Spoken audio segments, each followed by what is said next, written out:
장의 특징 중에 너희가 쓴 문제에 대하여 앞에는 사도 바울이 들은 이야기로서 쭉 필력을 했고, 여기서부터는 이제 아마 고린도 교회가 이제 그 사도 바울이 아마 편지를 썼다라고 학자들은 이제 예측을 해요. 그에 대한 답인데, 그래서 크게 두 개의 이상의 편지가 편집이 된 거 아니냐 이렇게 주장하는, 구조적으로 봤을 때 그래요. 근데 그건 그렇게 중요하지 않아요. 중요하지 않고 어쨌든 사도 바울이 성령께서 앞에 있는 주제와 연결해서 그 뒤에 있는 답을 하는 형태로 쓴 것이다. 중요한 건 성령이 쓰신 것이다.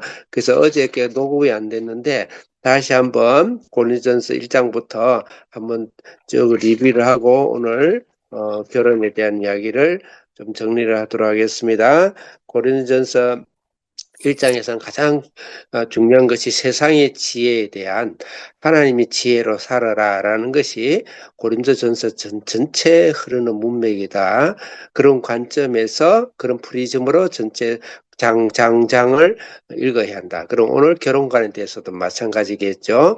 이 결혼에 대해서 세상의 지혜에 오염돼 있고 세상의 지혜에 그대로 받아 나오는 것, 심지어는 예수 그리스도의 십자가의 구속이 없이 성경을 이해하는 율법주의적인 것도 세상의 지혜의 한 일부분으로 볼 수가 있겠죠. 그래서 반드시 성경 말씀, 예수 그리스도의 십자가의 구속, 성령, 또 하늘로부터 오는 지혜로 우리가 구원뿐만 아니고 우리의 삶 속에 적용하면서 삶에 묻어 나와야 된다. 이런 관점으로 7장을 봐야 돼요. 그 1장은 그래서 세상의 지혜에, 그 당시 헬라 철학과 오늘날 세상의 가치관과 세상의 교육관과 세상의 목적관과 결혼관과 교육은 얼마나 많겠어요? 그거를 하나님의 말씀으로 우리가 받아야 된다, 이 말입니다. 그래서 1장에서는 예수 그리스도의 이름, 예수 그리스도의 십자가로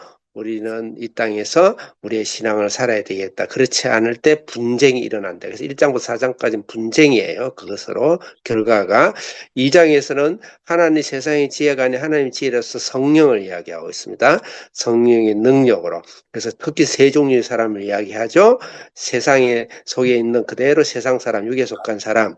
그런데 예수는 믿었지만 세상 사람, 육에 속한 사람과 똑같이 생활하는 그리스도인, 그 다음에 성령의 사람. 그 3장에서는 특히 예수는 믿었지만 세상의 지혜로 그대로 살아가는 육에 속한 사람, 어린아이라 그랬죠. 어린아이의 이야기를 하면서 그런 삶을 살지 말고 예수 그리스도의 강한 터전 위에서 너의 삶을 건축하는 사람이 되라. 그게 3장이에요. 4장은 그런 것에 대한 교만과 자랑을 강하게 책망하면서 내가 매를 가지고 자랑을 가지고 갈까 할 정도로 사도 바울이 강한 사실 책망을 이야기하고 있습니다. 이제 5장, 6장에서는 세 개의 중요한 주제가 나오는데 부모의 아내를 범하는 그런 성적인 범죄까지 이르는 그런 아주 세상의 지혜로 인하여서 성경의 이 세상의 지혜로서 특히 이 성적인 부분에 관용함입니다. 관용함. 그대로 받아들이는 것이죠. 그대로 받아들이는 것이 있다. 오늘날 교회 안에서도 우리가 꼭 성적인 뿐만 아니고 세상에 있는 철학과 지식과 이념과 사상과 가치관과 그것을 우리가 이용해야 되는데 복음을 위해서 그것을 그대로 하나님의 말씀으로 성화시키지 않고 관용하는 자세를 하지 마라. 6장에서는 두 가지인데 특히 고발 고사하는 송사의 문제에 대해서 세상을 의존한다는 것이죠. 의용한다. 하나님의 지혜로, 하나님의 능력, 하나님의 말씀을 교회 안에서 해결하고 교회 안에서 말씀을 따라 우리가 살지 아니하고 세상을 그대로 의용하고 의존한다. 그 다음에 어제 말씀에는 남용입니다. 남용. 똑같이 성적인 범죄죠. 육체를 이제 우린 자유하다. 우리 말씀으로 예수님 구원받았으니까 우리는 자유하다. 하나는 헬라 철학의 이원론적으로 영은 거룩하고 육체는 속되다. 좀 못하다. 그렇기 때문에 영이 구원받기 때문에 육체를 무관심하는 그렇지 않다.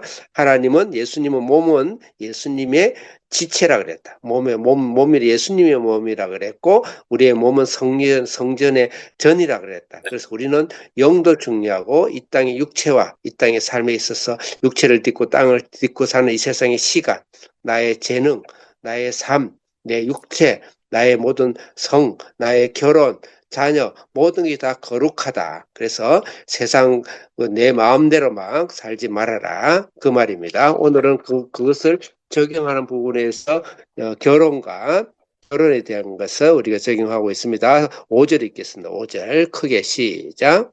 서로 분방하지 말라. 다만 기도할 틈을 얻기 위하여 합의상 얼마 동안 하되 다시 합하라. 이는 너희가 절제 못함으로 말미암아 사탄의 너희를 시험하지 못하게 하려 함이라.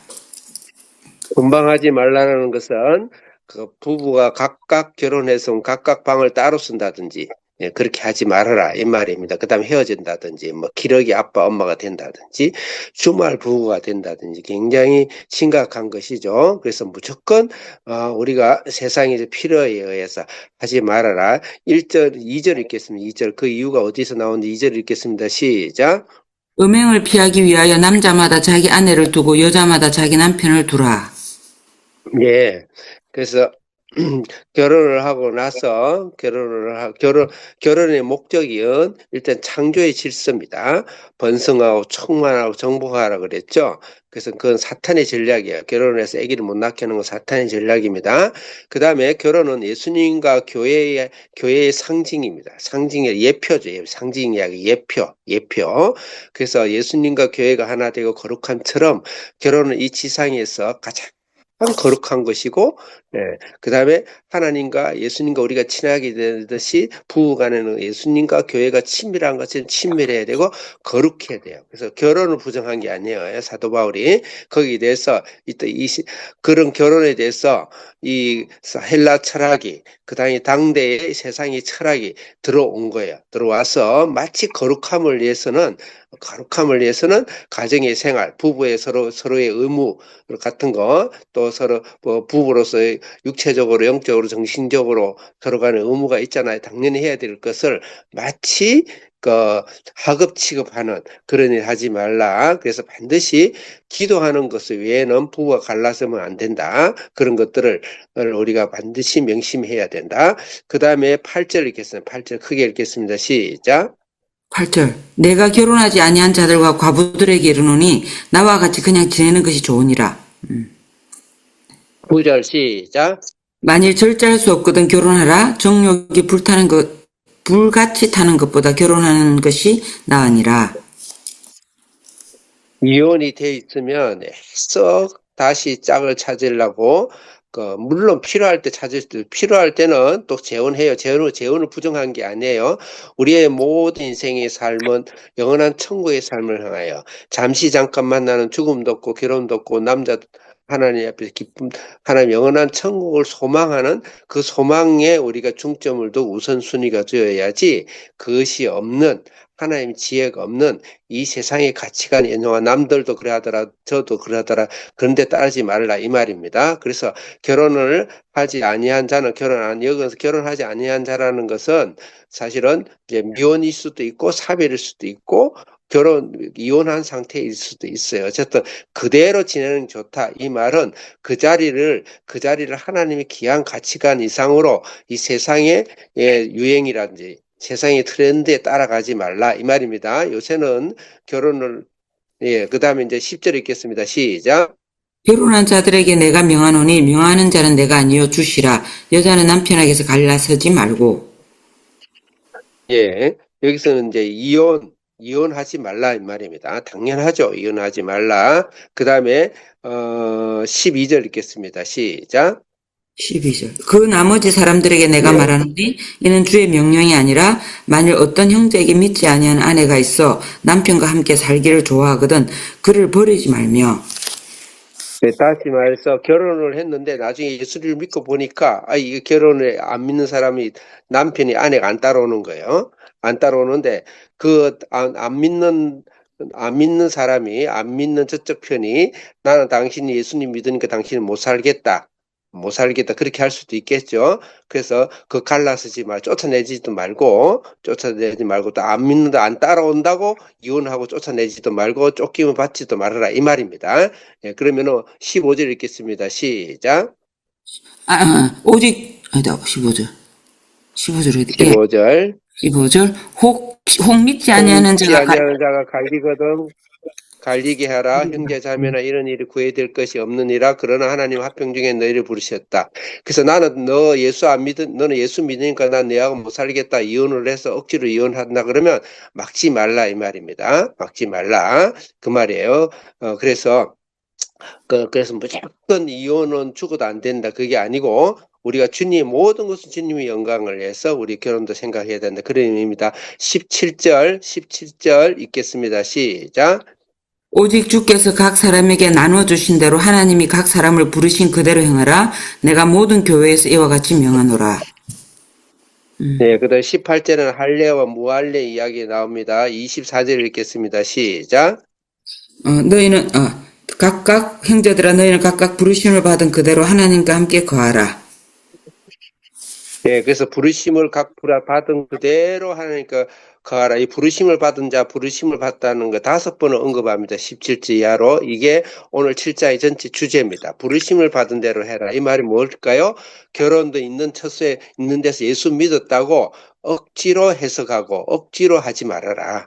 그곳에서 하나님께서 일을 하시고, 이혼한 사람은 이혼한 대로, 미혼은 미혼대로, 또 할례자는 할례자대로, 무할례자는 무할례자대로, 네가 너의 직장이라든지 종으로 살면 종이 있는 대로 그곳에서 하나님의 일을 하실 것이다. 그래서 주님은 십자가의 지혜로 결혼과 독신이든지 종이든지 자이든지 할례자는 이런 것들을 하나님의 말씀 안에서 적용하면서 살아라.